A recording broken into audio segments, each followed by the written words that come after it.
முகம் தெரியறப்ப நான் சொன்னது எவ்வளவு சரின்னு உனக்கு நல்லா புரியும். பாத்துக்க. அந்த என்ன பாட்டில் கொடு. இவர் மட்டும் நடந்ததை சொன்னா இவங்களை பத்தி தெரிஞ்சுக்கலான்னு பாக்குறேன். வாயை திறக்க மாட்டேங்கிறாரு. என்ன பாண்டி ஸ்வீட் குடுக்குற, நீ என்ன பிடிச்சு உட்கார வைக்கிற?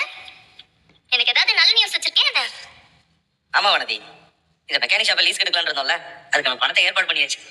அப்ப நீ இந்த மெக்கானிக் ஷாப் வாங்க முடிவு பண்ணிட்டேன். இதுவே பெரிய மெக்கானிக் ஷாப்பை லீஸுக்கு எடுக்கலாம்னா கூட ஏத்துப்பேன். இதுவே சின்ன கடை, அதான் யோசிக்கிறேன். இந்த மெக்கானிக் ஷாப்ல வேலை செய்யறவன தானே நீ லவ் பண்ண. அப்ப இந்த மெக்கானிக் ஷாப் ஓனரை நீ கல்யாணம் பண்ணிக்க மாட்டேன்.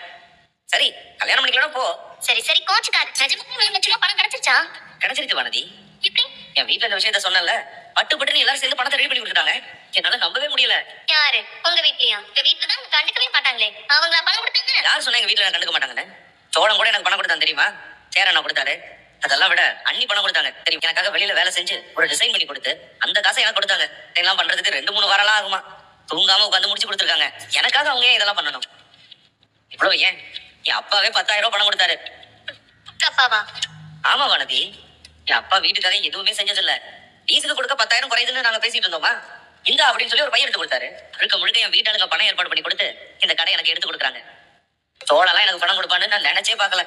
பரவாயில்ல, உங்களுடைய அண்ணன் ஏன் சேரன் அண்ணன் எப்படா எனக்கு ஏதாவது ஒண்ணுனாலும் பணத்தை எடுத்து நீட்டிடும்.